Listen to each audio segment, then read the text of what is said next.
오늘은 한국 불교에 대해서 한번 얘기를 해보겠습니다.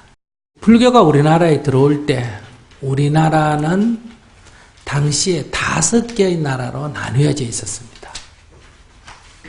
그게 뭐냐?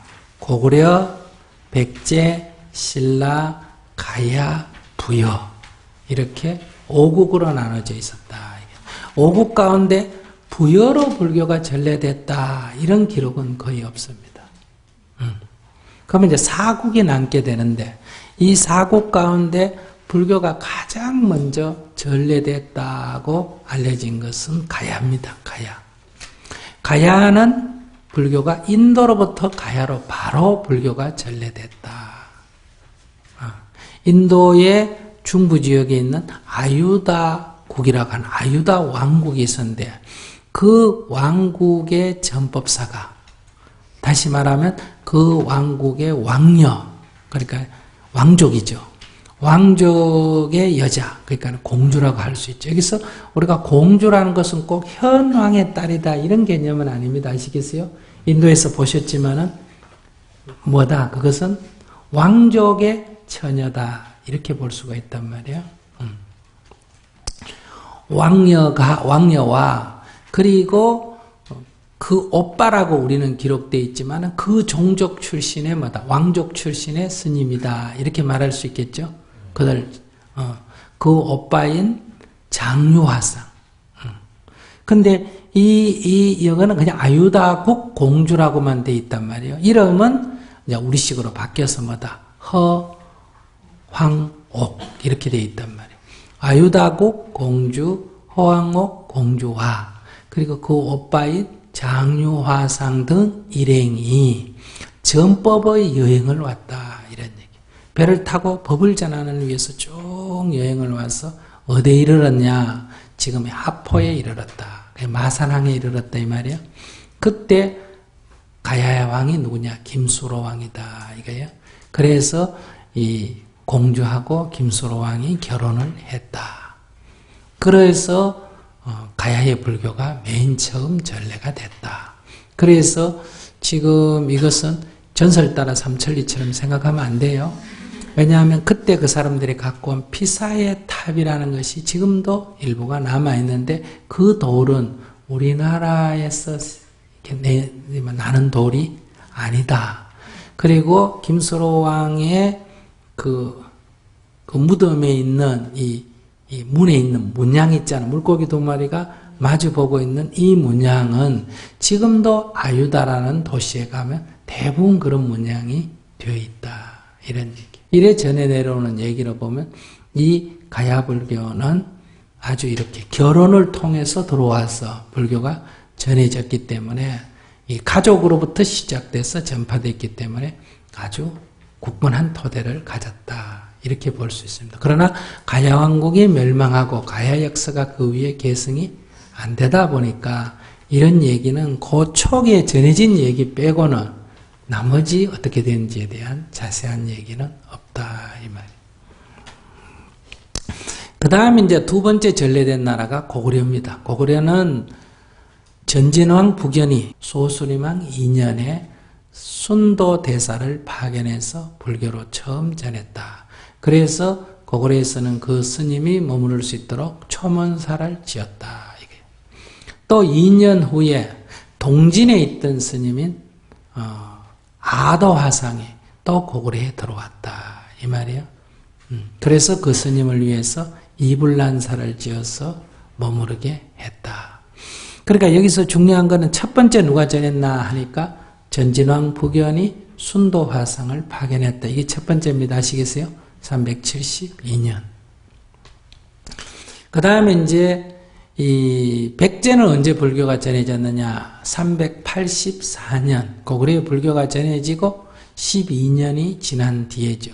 이때는 동진에 와 있던 동진에 와 있던 승려인 마라난타 대사가 지금의 전라도인 법성포 항구로 들어왔다 이 말이에요. 그때 백제의 서울은 어디입니까? 하남 위례성이죠. 지금 여기 잠실 하남에 있는 여기란 말이에요. 그래서 거기에 도착해서 육로에서 여기에 도착해서 불교를 처음으로 전했다. 이렇게 되어 있단 말이에요. 그러면 신라는 어떠냐? 신라는 외국에서 사신을 파견해가 불교를 전하려고 하면 거부했어요. 국가에서 공식적으로 받아들여지지 않았다. 이거야. 그러니까 공식적인 사절로 서울에 가서 왕에게 인사를 하고 불교를 공식적으로 전하는 이런 거를 할 수가 없었다. 이 말이에요. 그래서 고구려에 와 있던 이 아도화상이 신라의 국경변에 와가지고 국경변에 와가 몰래 국경을 넘어왔다. 그러니까 변복을 하고 몰래 숨어와서 그게 어디냐 하면 선산이란 말이에요. 그때 신라가 영토가 조그만할 때니까 선산 그 국경변에 모래장자 집에 지방의 촌장집에 와서 그 집에 머슴살이를 했다. 그 집에 양을 쳐주는 일을 했다. 소 먹이고 이런 일을 했다는 거죠. 그러면서 거기 아주 착실히 살았다. 이 말이에요. 그러니까 집에 하인이지만 어때요? 사람이 착실하면 사람이 존경심이 생기지 않습니까? 그죠? 그래 아주 착실히 해서 그 집을 이렇게 잘 부자가 되도록 도와줬다는 거예요. 양을 잘 먹여가지고. 그런데 마침 신라에서 중국 양나라에서 신라에 어떤 선물이 왔는데 사신이 가지고 온 선물인데 향을 준 거예요.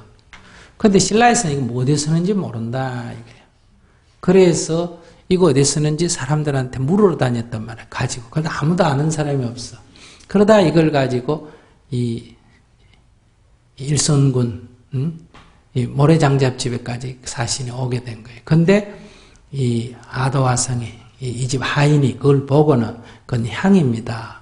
어디에 쓰는 거냐? 이것은 연기를 피워서 이렇게 신령하게 기도할 때 이렇게 연기를 피우면 이렇게 불신과 통한다. 부처님과 통하고 신하고 통한다 이거예요. 그래서 영험이 있다. 그럴 때 쓰는 거다. 이렇게 얘기하니까 깜짝 놀랐단 말이에요. 무슨 그걸 어떻게 알아? 신라에 온갖 사람이 모르는데. 그래서 너가 어떻게 하느냐 하니까 사실 내가 스님이다 이 말이에요. 그런데 이제 변복을 하고 내가 이 집에 살았다 이렇게 되는. 그래서 이제 데리고 임금한테 인사시키고 물었단 말이에요. 그 임금에게 이렇게 대답하니까 그러면 공주가 아픈데 그러면 공주의 병을 한번 치료해봐라 이랬어요. 그러니까 이제 향을 피우고 꽂고 기도를 했더니 공주의 병이 나았다. 그러니까 임금이 이제 얼마나 좋아하겠어요. 영험이 있다. 이래가지고 그러면 절을 지어주고 머무를 집을 지어주고 이제 살게 했단 말이에요. 근데 이게 도대체 몇 년인지가 정확지가 않다. 어떤 때는 이렇게 돼 있고 어떤 때는 저렇게 돼 있었어. 그래서 신라의 불교는 몇 년의 전례가 됐다. 이렇게 알려져 있지가 않다. 다만 이 사건은 고구려의 불교가 전래된 뒤다. 이렇게만 우리가 얘기할 수 있지 몇 년도다라고 말할 수가 없다. 그러나 이제 백제라든지 고구려는 이 사신이 파견돼서 들어왔으니까 이게 몇 년도에 사신이 파견됐다는 기록이 있다. 이런 얘기. 신라는 이렇게 불교를 금지했지만은 신라가 가야를 통합하게 되면서 이게 정복을 했으면 또 안 그랬을 텐데 통합을 하면서 가야의 왕족이 신라에 뭐로 편제가 됐습니까? 왕족으로 편제가 됐죠. 그러니까 가야에 살던 귀족들이 다 어디로 왔습니까? 경주로 와가지고 역시 여기서도 귀족으로 살았단 말이에요. 그럼 그들은 불교를 신봉하겠으니까 경주 와서도 불교를 신봉할까 안 할까? 하겠죠. 여기 이제 모순이 생긴 거죠. 법으로는 금지되어 있는데도 공공연히 어때요? 불교가 행해졌다. 이런 얘기죠. 특히 젊은이들이 이제 불교를 믿게 되고. 그래야 되니까 젊은이들이 이제 옛날에 허물어졌던 절, 100년 전에 언젠가 지었다가 허물어졌다가 하는 그 절을 어때요? 복원을 했단 말이에요. 그냥 개인적으로 이렇게 믿는 거, 집에서 믿는 것만 해도 이게 특별히 문제가 안 되는데, 이제 절 짓는 일이 발생하니까 이게 말썽이 된 거 아니겠어요? 그래서 그 주모자들을 조사를 해보니까 이 사람들이 전부 귀족들이에요. 젊은이들. 그 중에 한마디로 말하면 왕궁에서 일하는 서기급도 있는 거예요. 예를 들면 청와대 비서관도 거기 껴있다. 그게 누구냐면 이차도이라고. 그러니까 이제 이게 처벌을 하려니까 임금이 이제 앞으로 안 믿겠다. 더 이상 그만두겠다고 하면 처벌해서 빼주겠다 했는데도 이것은 좋은 거고 해야 된다고 주장을 했단 말이에요. 그럼 죽는다고 해도 죽어도 이건 해야 된다. 이것은 임금을 위해서도 좋고 나라를 위해서도 좋고 백성을 위해서도 좋은 거다. 그래서 결국은 처형을 하게 됐다. 그러니까 여론이 뒤집어지면서 오히려 그걸 반대하던 다시 말하면 보수파들이 오히려 물러나고 법이 바뀌어가지고 결국은 불교를 인정하게 됐다. 그래서 불교가 공인이 됐다. 이런 것은 이제 하나의 획기적인 사건은 2차단의 순교라는 사건으로 이루어졌지만 그런 사건이 생길 수밖에 없는, 왜 이렇게 왕궁인 법으로 금지된 걸 어떻게 궁에 있는 간부가 이런 걸 할 수 있겠냐. 말이 안 되잖아. 그죠? 그것은 바로 가야가 통합이 되면서 가야 불교가 신라에 들어오면서 이런 어떤 일이 있었다. 그렇기 때문에 우리가 그 이후에 불교가 공인이 되면서 신라는 불교 국가가 되고, 거기 이제 여러분도 알다시피 원광, 그 다음에 자장, 그 다음에 원효, 의상, 원측 등 이런 쟁쟁한 고승들이 출연하고, 그래서 신라에서의 스님들은 뭐예요? 신라에서의 최고 지식인급들이죠. 출가한 스님들이 다 왕조가 아니면 귀족들이고, 또 그 사람들이 중국에 유학 와가지고 신라로 돌아오니까 신라에서 최고 지식인 계층이란 말이에요. 그래서 그들의 지위가 뭐예요? 왕사, 왕의 스승이나 국사 이런 역할을 맡아서 신라가 문물이 발달하는데 큰 기여를 하게 됐다. 그러니까 스님들이 인격이 고매하고 그 다음에 아주 이런 철학이 깊고 왕도 존경하고 이렇게 되면 다ян적 사회 전체가 어때요? 불교에 귀해서 빠른 속도로 신라가 불교 국가로 자리를 잡게 되었다. 이렇게 볼 수가 있습니다. 이제 고구려도 멸망하고 백제도 멸망을 했기 때문에 이제 우리가 말하는 삼국시대의 신라와 통일시대의 신라가 연결이 되니까 이제 신라는 불교 문화가 고도로 발달을 했다. 신라 불교는 오교부산이라고 합니다. 아시겠어요? 오교라고 하는 것은 5개의 큰 종파가 있었다. 이런 얘기예요. 그러니까 보덕의 열반종, 그 다음에 원효의 법성종, 그 다음에 자장의 남산율종, 계율종, 의상의 화엄종, 그 다음에 진포의 어때요? 법상종. 이런 이제 오교가 있었다. 이 가운데서 대부분 다 유학파들입니다. 중국에 가서 그 종파에 있다가 한국에 오면 뭐예요? 그 종파를 개설했다. 이 말이 배워와서. 근데 이제 원효를 따르는 종파면은 어때요? 이게 중국에 가서 배워온 게 아니죠. 자체에서 일어난 거다. 이렇게 볼 수 있습니다. 근데 이제 원효의 저술은 우리가 좀 원효의 그 일생을 다 여기서 얘기할 수 없지만 원효는 이 중국의 종파불교에 대해서 좀 비판적이었습니다. 각 종파는 이경전이 제일이고 이 종파가 제일이다 이런 관점에서 있다 이 말이에요. 그러나 원효는 각 종파의 요점, 종요라 그래요. 요점을 다 뽑아보니까 결국은 성불하자는 얘기다 이런 얘기예요. 그러니까 동쪽으로 가자, 서쪽으로 가자, 북쪽으로 가자, 남쪽으로 가자 했는데 다 확인을 해보니까 결국 어디 가자는 얘기다? 서울 가자는 얘기다. 그러니까 이 각 종파는 사실은 다툴 게 없다. 이게 바로 세상은 10가지 문을 열었어. 당시 중국에서 유명한 종파들이 10개가 있습니다. 10가지 문을 열어서 서로 어른이 그러니 하지만은 이것을 꿰뚫어 보면 사실 이것은 쟁을 할 게 없다. 그래서 뭐다? 신문, 화쟁 10가지 문을 열어서 다투는 것을 화합시킨다. 이 신문 화쟁론이라는 유명한 글을 썼다. 그래서 중국 사람들은 원효의 이러한 저술은 너무나 뛰어나기 때문에 논자를 붙여준 거예요. 신문, 화쟁, 논. 논이라는 것은 용수나 무착이나 이런 보살에 이르는 사람이 써야 뭐가 된다? 론이 되지 아무나 쓴 거를 론이라고 하지 않는다 이 말이에요. 그래서 우리가 원효 대사라고 부르지만 뭐라고 부른다? 원효 보살이다 이렇게 부른다 이 말이에요. 그러니까 중국의 불교가 종파가 발달한 불교라면 한국은 이 원효의 영향으로 통불교적 관점을 가지고 있다. 이런 것이 이제 우리 불교의 전통이 되죠. 그래서 이런 걸 갖다가 종파불교라고 한 거라고 뭐라고 한다? 통불교다 이렇게 부르는 거예요.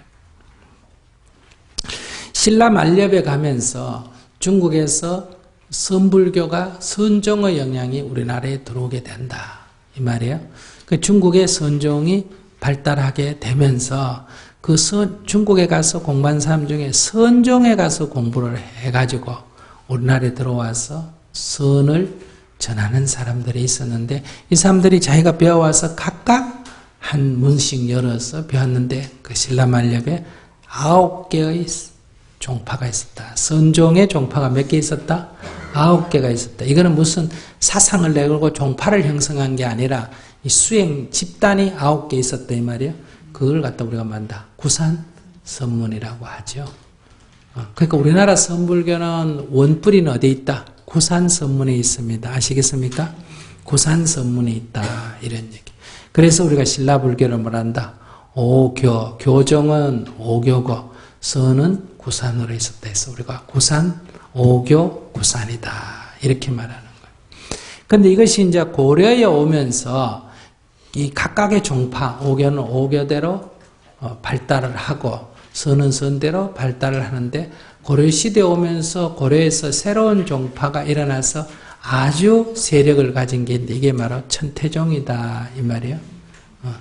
천태종이 고려시대에는 아주 발달을 했습니다. 그것은 왜 그럴까? 고려의 왕자가 어때요? 출가를 해가지고 중국에 가서 천태종을 배워서 종파를 열었기 때문에 그 왕실의 옹호를 받으면서 이 천태종이 아주 큰절이 됐죠.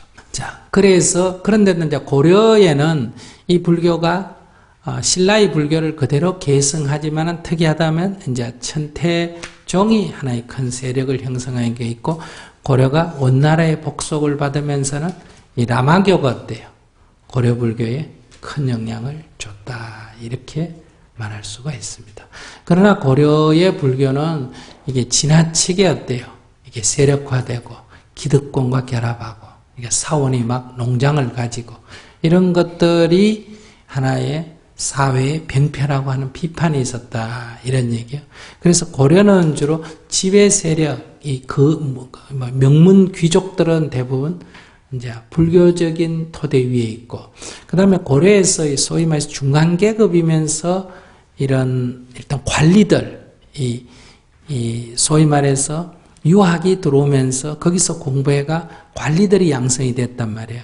이런 관리들은 대부분 유교적인 학습을 통해서 관리가 등용이 됐다 이 말이에요. 그렇기 때문에 그들은 종교적으로도 유교 측면도 있지만은 일단 이 사람들이 권력을 잡으면서 기득권 세력, 고려 왕조의 배후 세력이 다 이 검은 귀족들 아닙니까? 그죠? 그들이 불교적 토대를 갖고 있기 때문에 이 조선은 왕위를, 새로운 왕조를 건설하면서 이 왕씨들을 죽이는 이런 것뿐만 아니라 불교를 굉장히 탄압을 했다. 특히 정도전의 불시잡변, 이런 거에서 불교를, 나라를 망치는 거다. 이렇게 승려는 많다니까 다 속대시키고 저리 가지고 있던 토지를 다 뺏고 도시에 있는 절들은 다 없애버렸어요. 그리고 나중에 이제 성종이후에 가면 어떠냐. 승려를 이래도 안 되니까 이게 뿌리가 안 뽑히니까 승려를 전부 천민으로 신분을 격화시켜버렸다. 그래서 도성, 서울 안에 못 들어오게 했단 말이에요. 이럴 정도로 이제 탄압을 했죠. 이렇게 해서 이제 스님들을 부르기를 종놈이라고 부르듯이 뭐라고? 중놈이라고 부르고, 양반들이 절에 오면 절에 사는 사람이 다 종이니까 거기 와서 이제 온갖 술 사내라 뭐 사내라 뭐 그냥 절을 유원지 놀이장으로 하고 이제 뭐 승려들을 강제 동원해가 남한산성을 쌓는다든지 성벽을 쌓는다든지 이제 이런 식으로 이제 부역을 시키고 이렇게 해서 철저하게 탄압을 했죠. 이것이 50년, 100년만 해도 엄청난 피해가 있는데 몇 년을 했다? 500년을 했으니까 다만 이제 중간에 이 임진왜란 전후로 해서 어때요? 왕후가 이 불교를 좀 옹호했죠, 그죠? 그럴 때 이제 성과를 급제하고 불교 승려들을 다시 이렇게 좀 키웠단 말이에요. 그 시기에 배출된 사람이 누구다? 서산이나 사명이나 이런 사람 아닙니까? 그런 사람들이 임진왜란 때 나라를 위해서 큰 공로를 세웠죠. 그러나 유생들은 그런 승려들의 그런 어떤 불교가 다시 일어나는 걸 반대해서 다시 철저하게 탄압을 했다. 그래서 사명대사는 혁혁한 공로를 세웠지만은 결국은 유생들에 의해서 결국은 독살돼서 돌아가신 거란 말이에요. 이런 탄압을 받았는데 이제 그러다가 이제 아까 얘기한 대로 이제 갑오경량 때 노위문서가 이제 소각이 되고 그리고 이제 승려의 도성 금지가 해제됐단 말이에요. 그래서 스님들이 서울에 올 수 있지만 서울엔 절이 있어요, 없어요? 절이 하나도 없단 말이에요. 이런 상태에서 소위 말해서 이 용성 스님께서 처음으로 지리산에 계시다가 서울에 오셔서 처음에는 여기 이 대성 초당에서 머물고 계시다가 이 서울 밖이지 않습니까? 그죠? 여기 초당을 짓고 살다가 이제 상궁들의 지지를 받아가 그들의 도움을 얻어가지고 서울 시내에다가 민간인 집을 하나 사서 어때요? 절을 만들었다. 그게 대각사란 말이에요. 대각사. 대각교단이란 말이에요. 오늘날의 대각사고 오늘날의 대각회의 원천이죠. 이것이 이제 나중에 독립운동에 중요한 역할을 하게 된다. 이렇게 해서 이제 불교가 다시 이제 이렇게 움직이려고 하는데 어떤 문제가 생기냐면 일본이 침입해 들어오고 일본의 침입에 따라 일본은 불교를 옹호하니까 불교가 어때요? 같이 들어오게 되죠. 그러니까 일본 불교가 어때요?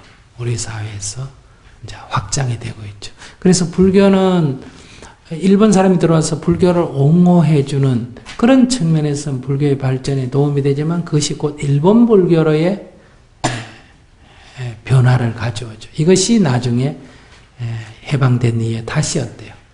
이 불교 내부의 분쟁의 씨앗이 됐다. 이렇게 볼 수가 있습니다.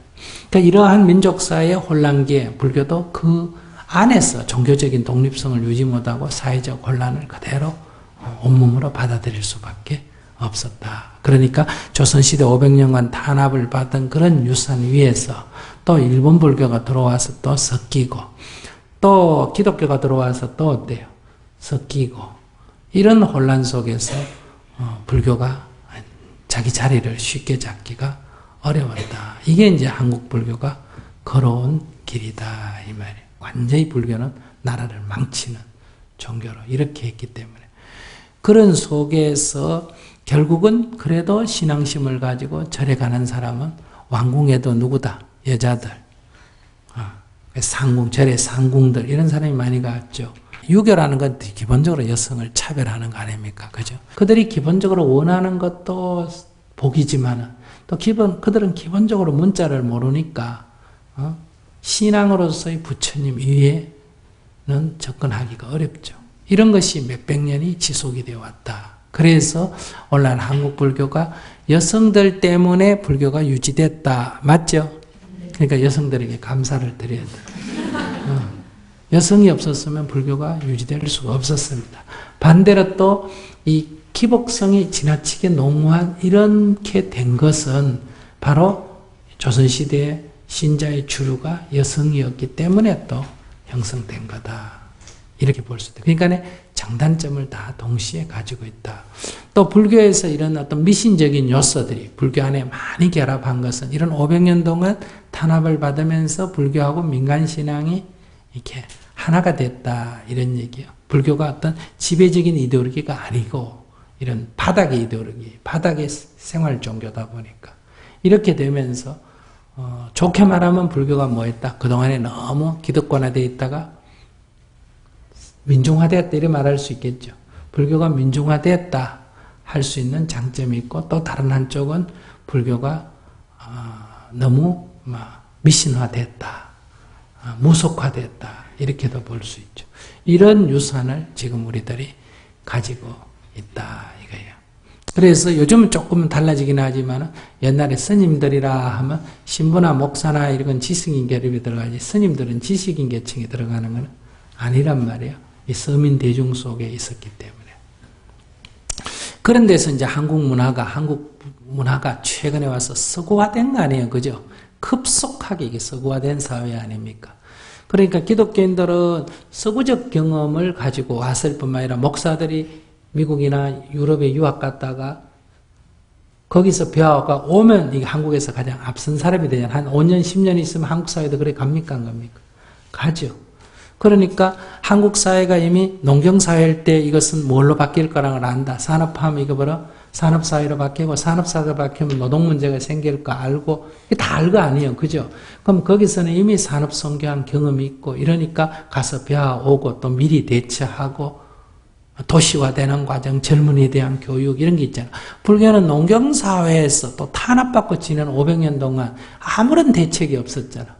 근데다 사회가 급속도로 바뀌니까 자기 존립도 하기 어렵단 말이에요. 자기도 지금 어리둥절하고 도대체 어디 있는지도 모르는 시대인데 언제 어린이 포교를 하고 언제 청소년 포교를 하고 언제 노동 포교를 하고 이러겠어요.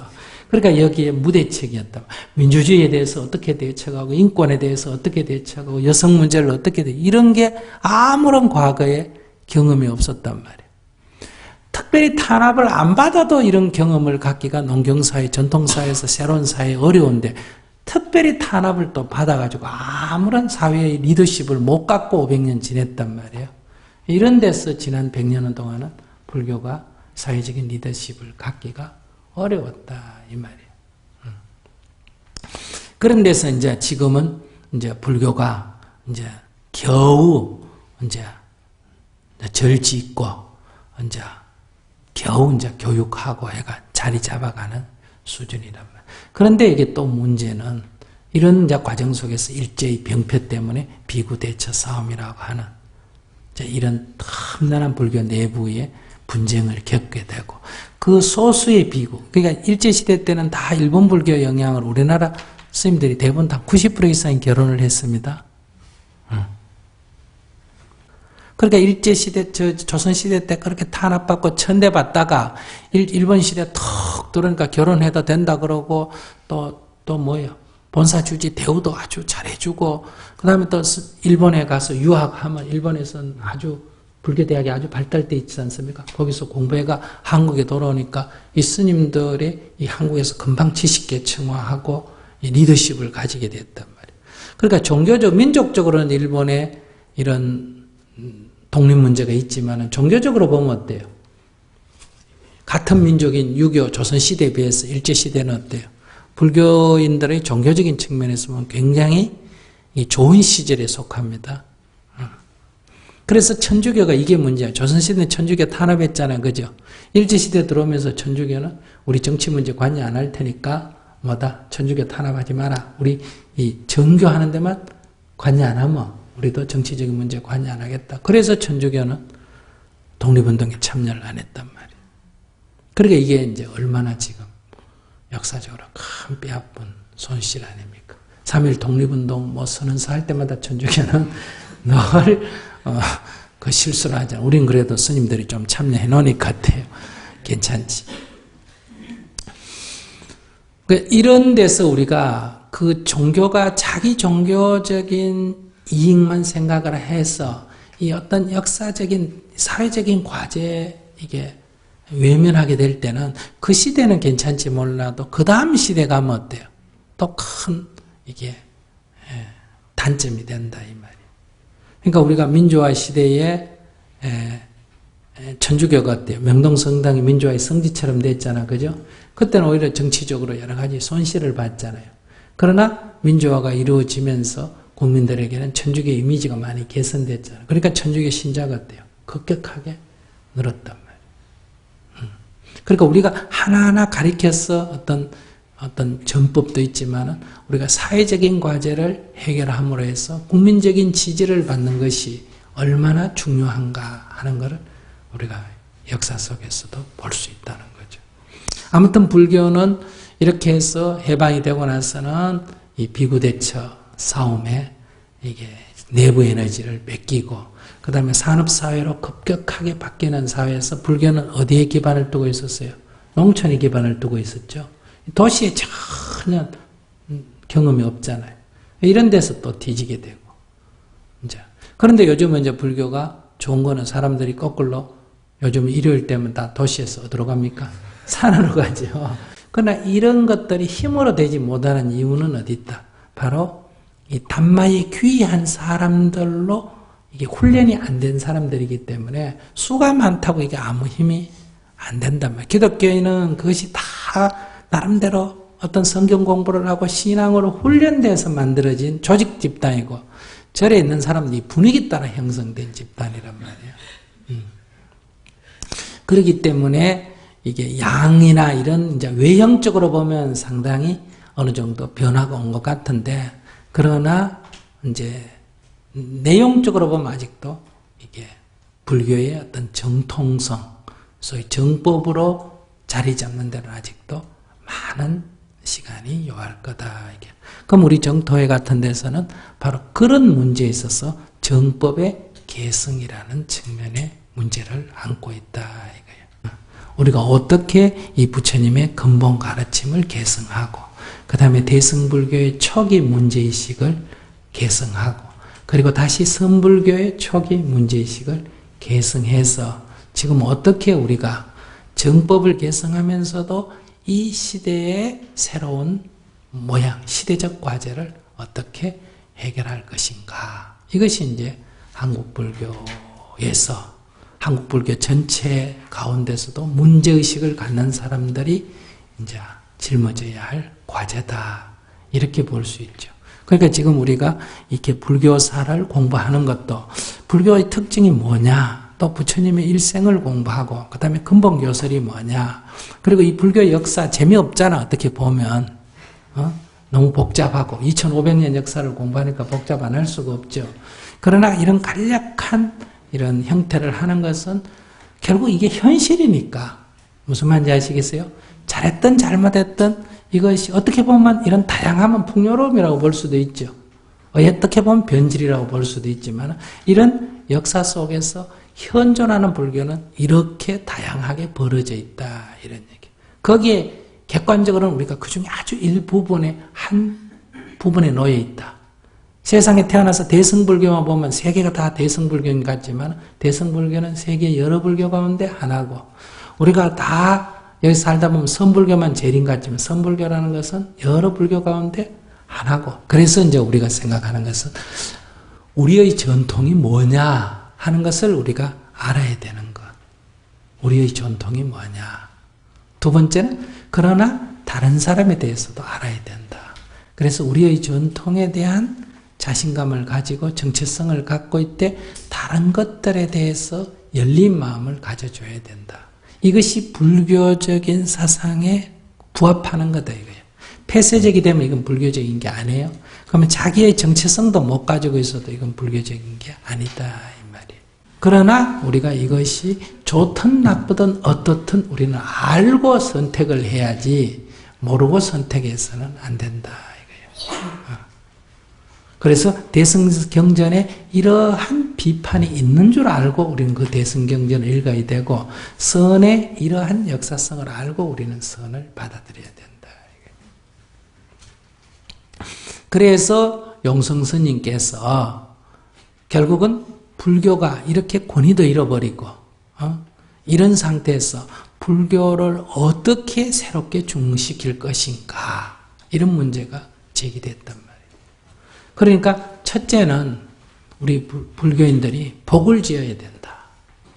우리가 불교를 이렇게 믿게 된 데는 그 전법사들이 있었었대요. 신라의 불교를 전해주고, 고구려의 불교를 전해주고, 가야의 불교를 전해주고, 백제의 불교를 전해준 이런 은혜를 우리가 알아야 되는데, 우리는 그 불교가 처음 전해진 그 성지가 어디 있는지도 모르고 흔적도 없이 돼 있다. 그러니까 이 성지를 먼저 찾아서 성지에 대한 역사성, 그러니까 불교의 역사성을 먼저 회복해야 된다. 그래서 성지가꾸기가 나오는 거예요. 인도에는 부처님의 4대 성지가 있듯이 우리에게 법이 전해진 뭐가 있다? 4대 성지가 있다. 가야불교의 처음 불교가 전해진 곳, 신라불교의 처음 불교가 전해진 곳, 고구려의 불교가 처음 전해진 곳, 백제의 불교가 처음 전해진 곳. 적어도 이런 것을 파악해서 우리가 그 은혜, 이 법을 전해준 사람들에 대한 은혜를 알아야 된다 하는 거고. 두 번째는 자기 정체성을 가져야 된다. 그럼 우리가 지금 선종인데, 그럼 선종은 무엇으로 종지를 삼느냐? 이것은 이미 우리가 나왔잖아요. 직지인심, 견성성불이다. 그러면 여러분들이 직지인심, 견성성불하는 맛을 조금이라도 봐야 될 거 아니에요. 우리가 깨달으면 해탈할 수 있다 할 때 그 깨달음이 뭔지 말로만 계속할 게 아니라 조금이라도 맛을 봐야 된다. 한 생각 내려놓으니까 마음이 이렇게 편안해지구나. 이걸 여러분들이 경험해야 된다. 그래서 우리가 여기 오는 사람을 깨달음의 장에 먼저 가라. 이렇게 얘기해요. 거기는 종교 얘기도 안 하고 불교 얘기도 안 하고 종교 형식도 없잖아. 그러나 자기를 집중적으로 관찰해서 자기의 고뇌가 사라지는 맛을 봐야 된단 말이에요. 그래야 우리가 이거 정말 해볼 만하다 이런 생각을 갖게 된다. 자, 그런 데서 그러면 이러한 이 선의 전통이 부처님으로부터 어떻게 왔느냐? 그래서 이제 앞에 얘기한 대로 선은 뭐다? 이게 교는 부처님의 말씀을 하면 선은 뭐다? 부처님의 마음이다. 그 마음이 이심전심으로 가르치 외 교회 벌전으로 전해왔다. 그렇기 때문에 진리는 문자로만 세워서 말할 수가 없다. 문자로 갖고 무슨 진리를 검증할 수가 없다. 이런 얘기. 그래서 바로 너가 그 시민을 바로 증득해야 된다. 이런 기본 관점 하에서 또 역사성으로는 부처님으로부터 마가섭 존자에게로 아난다 존자에게로 상나와스 존자에게로 해서 내려와서 28대 누구다? 보리 달마대사. 이분이 중국으로 오셔서 이제 29대 해가대사, 그 다음에 30대 성찬대사, 이제 도신대사, 홍인대사, 해능대사. 이렇게 해서 이제 67세 환성지한대사에 이르러서, 환성지한대사는 탁월한 선지식이었는데 조선시대에 이 중이 너무 똑똑하니까 어때요? 모함을 해가지고 역모를 한다 해가 죽여버렸단 말이에요. 그러니까 법문을 한 막 사람들이 엄청나게 모이고 하니까 역모다 이렇게 얘기했다.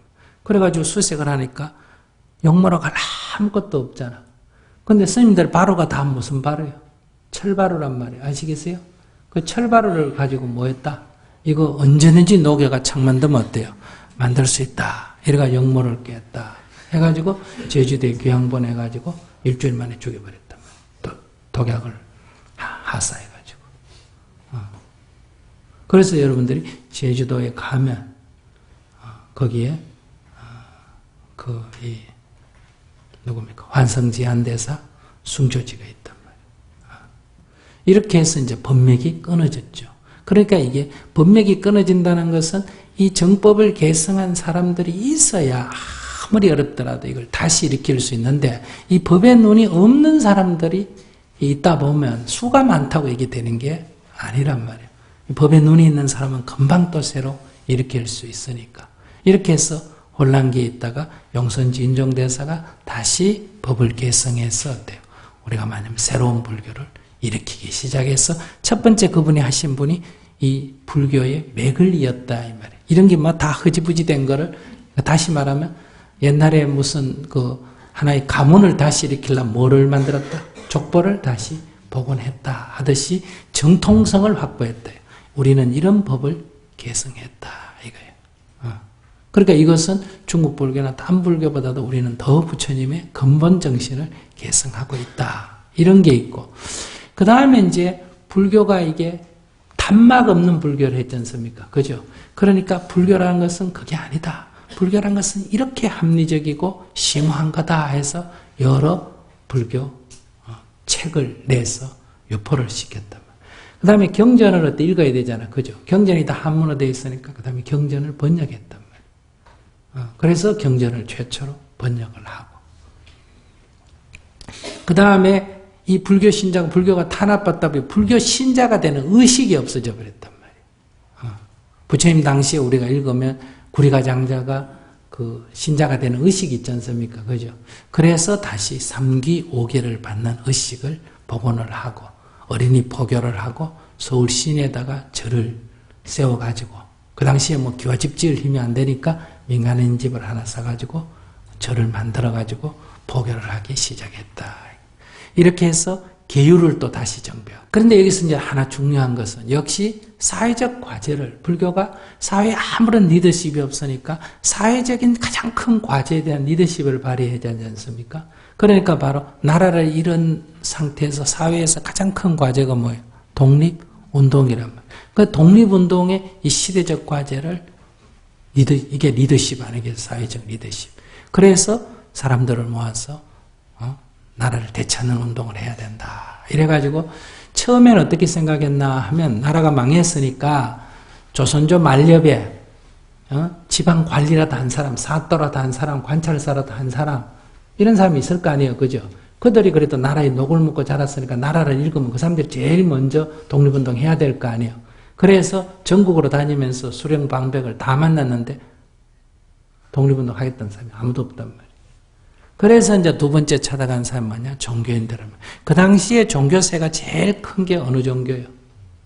동학계통인 이 천도교란 말이에요. 그래서 손배기 선생을 찾아가서 독립운동을 앞장서야 된다.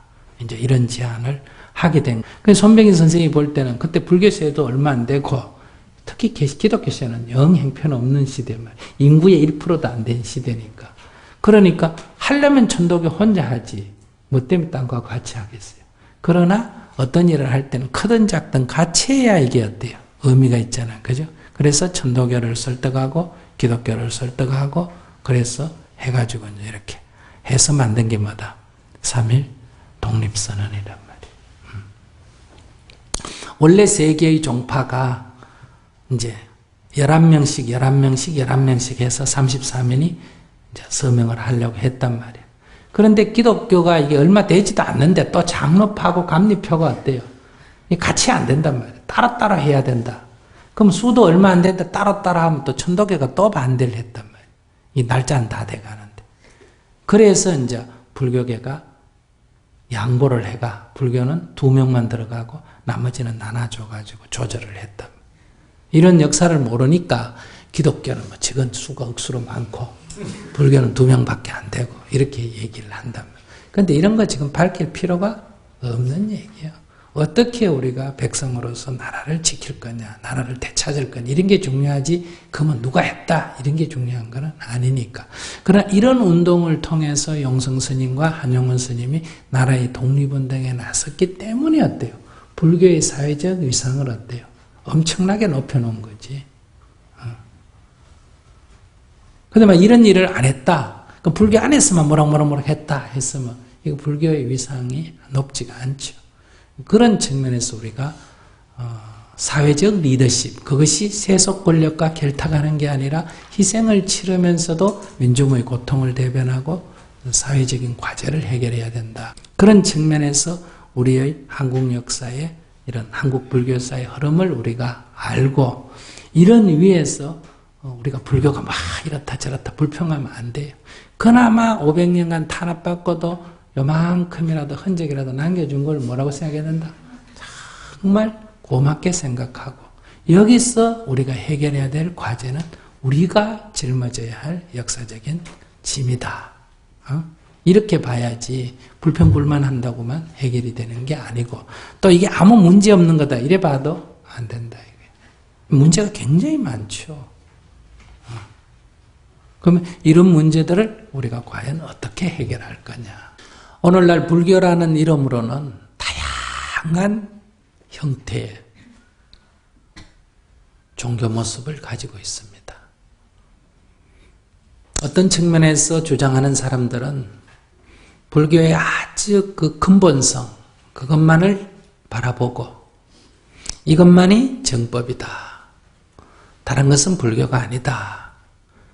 이렇게 얘기하는 사람도 있고, 또 어떤 사람들은 불교의 어떤 문화적인 요소를 바라보는 사람도 있고, 어떤 사람은 신앙적인 요소를 바라보는 사람도 있고, 어떤 사람은 불교의 철학적인 요소를 바라보는 사람도 있다.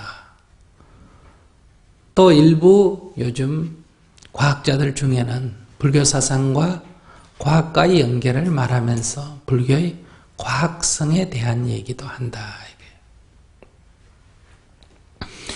이것이 우리가 살고 있는 현실 속에서 우리가 만나고 부딪히는 불교다. 부처님의 말씀인 지혜는 100가지 중에 90개가 잘못됐고 10개가 잘된 것이 있다 할 때 우리는 그 90개를 보고 다 잘못되고 말하면 안 된다. 그 100가지 중에 90개는 잘못됐지만 10가지는 바르다라고 말할 수 있어야 하며, 또 100가지 중에 95개가 올바르다고, 모든 것이 다 올바르다고 말했어도 안 된다. 그 중에 5개가 잘못됐으면 5개는 잘못됐다고 말할 수 있어야 한다. 이런 분명한 관점을 가질 때 여러분들은 세상을 올바르게 본다, 이렇게 말할 수가 있다. 오늘 한국 불교에 처한 현실에는 법에 어긋나는 많은 문제들을 가지고 있다. 이것은 비판되어야 되고 개선되어야 되는 거다. 그럼 이것을 비난해야 되느냐? 비난하기는 어렵다. 왜 어려운가? 첫째, 이것이 한국 불교가 지난 수백 년간 겪었던 그런 역사 속에서 형성된 하나의 산물이기 때문에 그들 개개인의 문제가 아니다 이거예요. 물론 한 사람이 계율을 어기거나 타인에게 손해를 끼치는 행위를 하는 것은 어때요? 그 한 사람 한 사람의 문제기는 하죠. 승려든 누구든 그것은 비판받아야 한다. 그러나 이 불교의 전체가 갖는 이러한 모습은 그래서 역사적인 유산이다 이거예요. 그렇기 때문에 우리가 이것을 현실로 받아들이고 여기서부터 어떻게 해야 될 거냐 하는 것은 나의 문제고 우리의 문제지 그의 문제가 아니다. 또 이 세상에는 여러 종교가 있다. 그럼 이런 기복적이고 또 세속적이고 물질을 탐하고 이런 것이 불교에만 있느냐? 그렇지 않다. 다른 종교에도 있다. 그렇기 때문에 불교라고 이것을 옹호해도 안 되고 다른 종교라고 비판해도 안 되고 이것은 종교 일반이 갖는 현재의 문제점이다. 그런 측면에서 우리가 비판되어져야 될 문제다. 그런 면에서 앞으로 그러면 어떻게 우리가 진리의 길로 나아가야 될 것인가? 여기서 우리가 부처님으로부터 지혜를 빌린다면 나를 위해서 내가 사는 이 세상을 위해서 우리가 부처님의 그 지혜로움을 빌려서 나에게 유익하게 하고 싶다면 부처님의 근본 가르침이 무엇인가? 이걸 먼저 알아야 된다. 이것은 정말 누가 봐도 진리라고 할 만한가? 그 세대는 진리였지만 지금은 아니다 이런 건가? 그 세대나 지금이나 인도에서나 한국에서나 우리가 사실이라고 할 만한가? 이게 먼저 여러분들에게 확인돼야 된다. 내가 불교인이든 기독교인이든 내가 불교를 믿든 안 믿든 내가 무슨 종파에 있든 이런 걸 떠나서 이것이 논리적으로도 이것이 실천해 보면 경험적으로도 확인되어질 수 있는 문제인가. 그래서 우리는 이 진리라고 말해줄 수 있는 적어도 근본 가르침에 대한 올바른 이해를 먼저 해야 된다. 그리고 그 관점을 견지해야 된다. 그리고 두 번째는 비록 부처님의 가르침이 그 시대 사람들에게는 인간의 고뇌를 해결하고 여러 가지 모순을 해결하는데 큰 도움이 됐지만은, 그러면 지금의 사회적 과제나 개인적인 고뇌를 해결하는데도 도움이 되겠느냐? 부다는 그러한 약을 그 시대 사람들의 병에 따라 처방을 내렸단 말이에요. 그 처방이 지금 우리들에게도 그대로 유효한가? 이런 문제. 그것은 우리가 불교 역사를 공부해 보면 같은 처방을 계속 쓸 수는 없다. 이걸 우리가 알 수 있단 말이에요. 그럼 이제 역사적 경험 속에서 우리가 배우는 게 뭐냐 이거예요. 이런 데서 오늘 우리는 불교의 근본사상, 붓다 인격, 이런 어떤 근본에 대한 올바른 이해와 그 다음에 우리도 붓다처럼 세상에 대한 이해가 필요하다. 우리가 살고 있는 이 세상의 병이 뭐냐. 오늘날 살아가고 있는 이 세상 사람들의 갖고 있는 과제가 뭐겠느냐. 개인들마다 가지고 있는 관해는 어때요? 정신적인 고뇌다. 부자든 가난하든 건강하든 병든이든 지위가 높든 지위가 낮든 남자든 여자든 다 개인적인 고뇌를 가지고 있다. 이런 고뇌에 대한 어떤 처방이 필요하겠느냐. 이 문제에 있어서는 그래도 불교가 노하우가 어쩌면 가장 많다고 말할 수 있죠. 그것이 바로 뭐예요? 수행이라는 거예요. 실천적으로는 수행이라고 말할 수 있고, 또 우리가 어떤 논리적으로는 이 사성대관이다. 이 고뇌의 본질을 이해하고 그 고뇌의 원인을 우리가 규명하고, 그래서 그 원인을 제거해 갈 때 우리가 고뇌에서 벗어날 수 있다라는 관점 위에서 우리는 옛 사람들이 수행해 갔던, 소위 말하면 소승불교인들이 수행했던 위파사나도 하나의 수행법이 될 수 있고, 대승불교가 행했던 그런 보살행도 하나의 수행법이 될 수 있고, 선불교인들이 행했던 그런 참선도 어때요? 하나의 수행법이 될 수가 있다. 그러나 그 세 가지 모양이 달라도 공통점은 뭐예요? 마음의 평정, 그리고 뚜렷한 깨어있음, 그리고 문제의식이에요. 문제의식. 이 선에서는 이것을 화두라고 말하죠. 그러나 그 화두라고 하든지 발언이라고 하든지 원인을 규명하는 자세든, 이것은 다 어떻게 보면 용어는 달라도 철저하게 원인을 규명해 나가려고 하는 탐구적 자세다. 그래서 이 붓다의 가르침은 제법이 공한 이치를 통달하는 것은 이것이 다 마음에서 생긴 줄 아는 것, 무지에 의한 마음의 작용에서 생겼다 하는 것을 깊이 통찰하게 되면 우리가 어떤 고뇌에서든지 벗어날 수가 있다.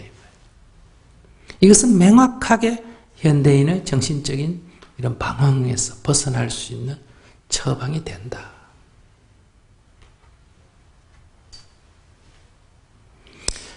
근데 문제는 인간 사회가 이것만 해결된다고 되는 거냐?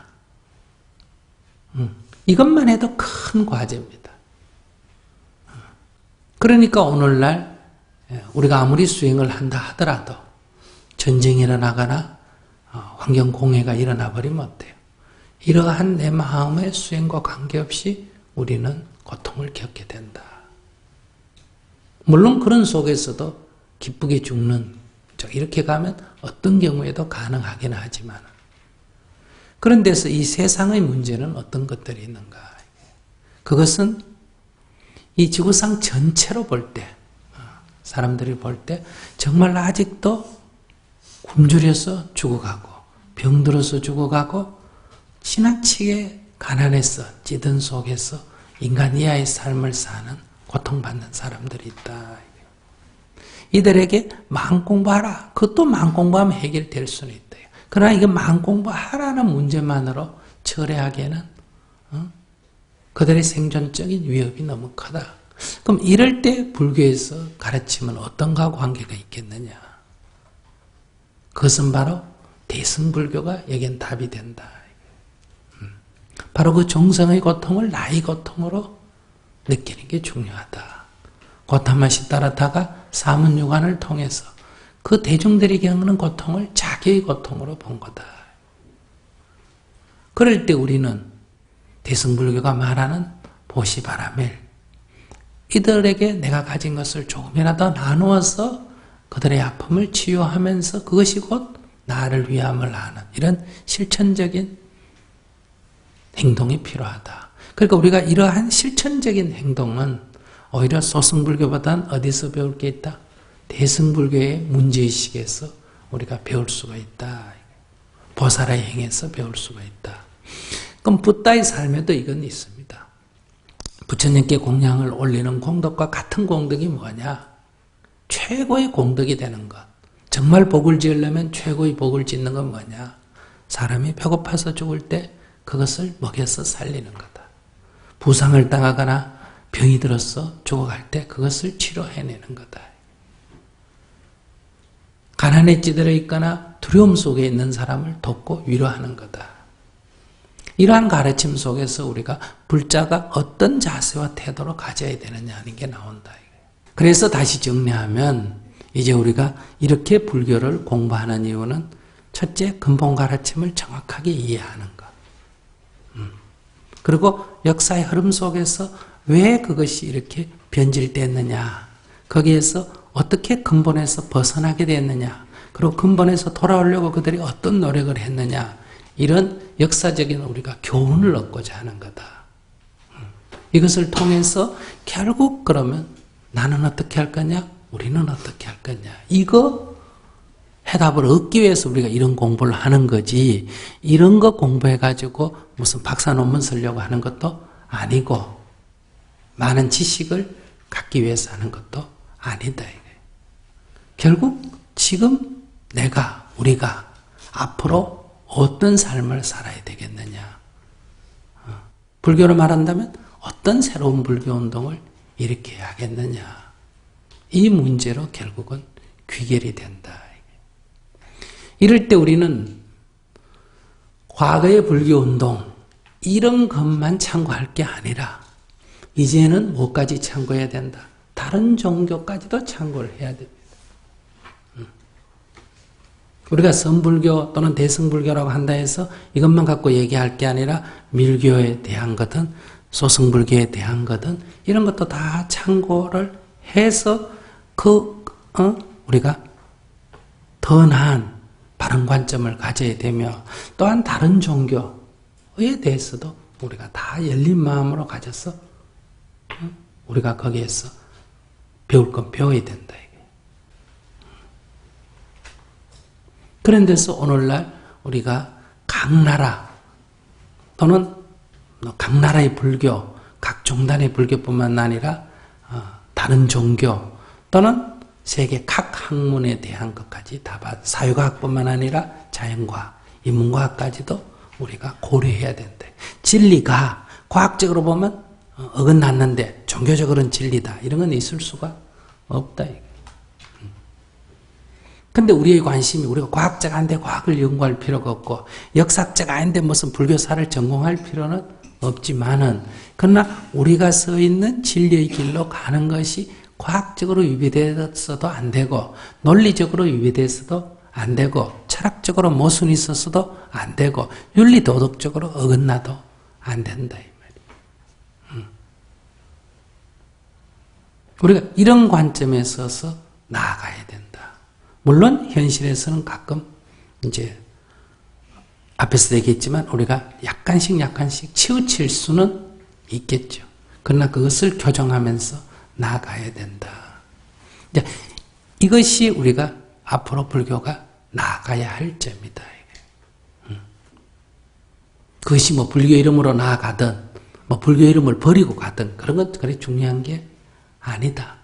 우리가 여기서 말하는 불교라는 말은 적어도 진리의 길로 가고자 하는 자들이다. 이런 의미다. 이 말이에요. 이것과 별개로 우리가 한국인으로서 한국의 전통 문화를 존중한다. 이것은 진리와 별개의 문제입니다. 아시겠어요? 우리가 한국 불교들로서 한국 불교의 전통 문화를 존중하자. 이거하고 별개 문제입니다. 아시겠어요?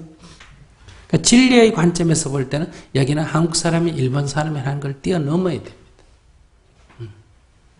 그러나 우리는 한국 사람으로서의 자기 정체성이라 할 때는 한국 민족의 역사관이 잡혀야 그게 한국 사람으로서의 자기 정체성이 있다 이 말이에요. 그래서 여러분들은 복합적인 거 아니에요? 진리의 추구자로서의 구도자가 있고 여러분들은 대한민국에 살면 일단은 뭘로 규정받습니까? 한국 사람으로서 규정을 받고 있죠. 만약 여러분들이 북한에 산다면 어때요? 남한에 사는 사람과 달리 규정을 받겠죠. 그러니까 거기에 합당한 그 사회에 살 때는 그 사회에서 합당한 최소한도의 윤리만 해야지 그 사회가 요구하는 게 다 진리는 아니다 이 말이에요. 남한에 사면 북한을 미워하고 북한에 살면 남한을 미워하고 한국에 사면 일본을 미워하고 이런 것은 한국 사람의 로서 어쩔 수 없이 해야 된다. 이렇게 하면 안 된다. 이건 내가 한국 사람으로서 한국 사람의 정체성을 갖는다고 하더라도 그래서 일본 사람들이 행한 이런 문제를 비판하는 것은 비판적으로 바라보는 역사적 과거를 비판적으로 바라보는 건 좋지만은 한국 사람으로서 패거리를 해가 무조건 일본 사람을 미워하거나 이거는 올바른 게 아니다 이 말이에요. 왜냐하면 우리가 진리의 길을 가는 사람들이기 때문에. 그런 데서 우리가 이제 여러분들이 좀 더 새로운 관점에 서야 된다. 어떤 길을 가든 제일 중요한 것은 자기 문제의 해결입니다. 그러니까 내 문제의 완전한 해결이 나 혼자서 해결될 수는 없겠죠. 왜냐하면 내가 사회적 존재니까 이 사회 문제 속에서 내 문제도 해결이 됩니다. 그러나 어느 정도까지는 자기 문제를 자기가 해결해야 돼요. 여러분들이 지금 뭐 가정생활에서 괴롭다, 돈이 없어서 괴롭다, 직장에서 힘든다 이런 그 개인의 스트레스, 불만 이런 걸 갖고 있는 것은 이것은 자신의 무지에서 오는 거예요. 이런 것들이 해결된 상태에서 여러분들이 마음이 편안하고 또 넘어진다 하더라도 금방 일어설 수 있는 그런 힘을 가지고 여러분들은 직장에 모순이 있다면 어때요? 직장 모순을 해결하는 주체자로 써야지 직장 모순의 불평불만자로 쓰면 안 된다. 자, 그런 데서 삶의 주체자가 돼야 된다. 삶의 주체자가. 우리가 이 수행을 한다 하는 것은 뭐 세상을 위한다 이런 사명감 가지란 거 아니에요. 어떻게 내가 내 삶을 보람있게 살 거냐, 기쁘게 살 거냐, 자유롭게 살 거냐. 그때 이 헛된 욕심에 휘둘려서 살면 내가 내 인생이 괴롭고 남한테도 피해가 된다. 이런 것을 좀 내려놓게 되면 자기의 삶이 만족스럽고 삶이 가볍고 남에게도 도움이 되는 말 한마디라도 도움이 되고 물질을 못 좀 말이라도 도와주고 살아야 되잖아. 근데 다 말로도 남 괴롭히고 살잖아. 꼭 이래도 되는데 저렇게 말해가지고 남 짜증내 신경질 내도 만들잖아. 부지간에도. 그러니까 우리의 삶이 나도 고달프고 남도 고달프게 한다 이거야. 그러니까 나도 삶에 보람이 있고 남에게도 도움이 되는 이런 삶의 길이 있다. 이것은 특별한 재능이 필요한 게 아니에요.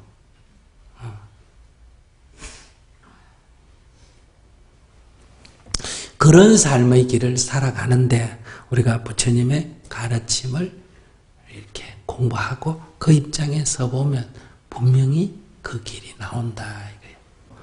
그 다음에 여기서 조금 여러분들이 공부를 더 해야 되는 것은 그래도 우리가 불교라고 하니까 부처님이 말씀하신 직접적인 경전 공부를 좀 해야 되겠죠. 그죠? 그래서 우리가 이 소승불교는 암경에 어느 걸 읽어라. 이건 말하기 어렵다면 이게 내용이 다 비중이 그만하니까. 그래서 우리가 이게 천일결사 할 때 어때요? 매일 조금씩 읽어가지 않습니까? 그죠? 이렇게 읽든지 어느 날 날짜를 잡아가 읽으면 되고, 이제 꼭 읽어야 되는 건 우리가 대승불교도니까 건강경하고 반야신경은 강의를 들어라 이 말이에요. 그냥 혼자 읽는다고 해결이 안 된다 이 말이에요. 그 다음에 이제 뭐 환경에 대한 얘기는 많으니까 우리가 법성계 정도 강의 들으면 되고, 그 다음 우리가 선불교 아닙니까? 그죠? 그러니까 뭘 공부해야 된다? 이 육조단경하고 신신명 정도는 최소한도 공부를 해야 된다. 그 정도만 하면 되지. 물론 자기가 이제 개인적으로 시간 나서 더 많은 경전을 읽어도 좋습니다. 최소한도 이제 몇 년 안에 그 정도는 공부를 해라 이 얘기. 그래서 이런 모든 공부를 하는 목적은 어디 있다? 그 자체에 있는 거 아닙니다. 아시겠어요? 결국은 지금 내가 어떤 삶을 살 거냐 이 문제예요.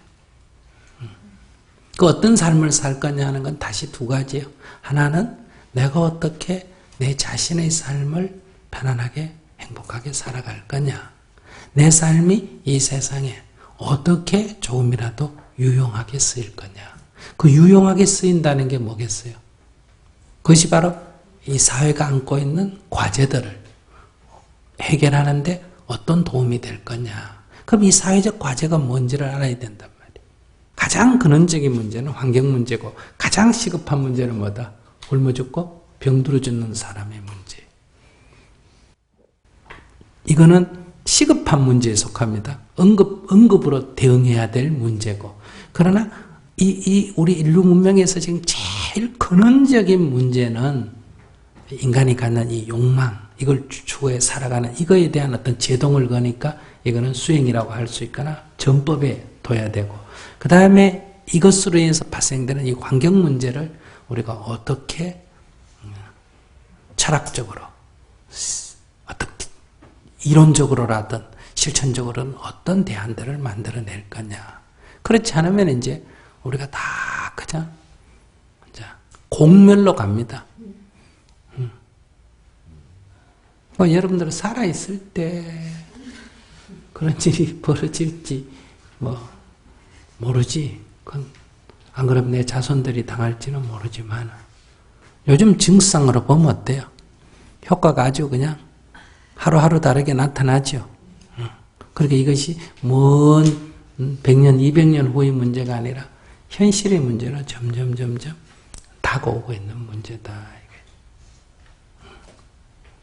근데 이제 이런 어려움이 닥치는 거는 꼭 나쁜 것만 아니에요. 우리는 이런 어려움이 또 닥쳐야 어때요? 문제의식을 갖게 되고 또 해결하려고 하지 않습니까?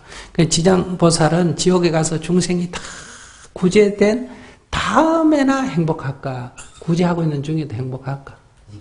구제하고 있는 중에도 행복하듯이 이런 문제가 한다고 됩니까?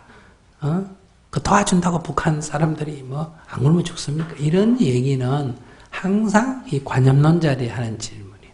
실천론자들은 내가 해서 한 명이라도 살릴 수 있으면 뭐한다? 그냥 하는 거예요. 그러나 그것이 끝날 때까지 한다는 원을 씌우지만 다만 지금은 한 명 한 명 하는 거란 말이에요. 그래서 화엄경에 이런 말이 있어요.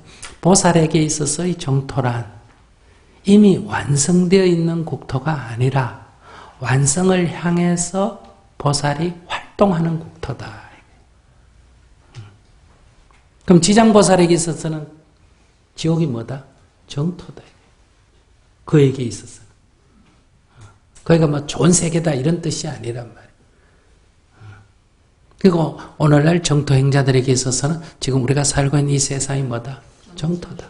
우리는 자신이 가진 재능을 가지고 힘들어하는 사람을 정신적으로 도와주든지, 안 그러면 한반도의 평화와 통일을 가져오기 위해서 노력을 하든지, 이런 것도 다 이런 과제가 있으니까 우리가 뭐다? 일거리가 있잖아.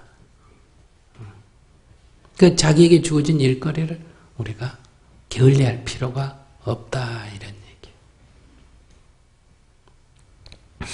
이런 목표로 우리가 지금까지 공부를 해왔다. 이걸 분명히 해서 이제 여러분들이 계속적인 공부를 해 나가시기 바랍니다.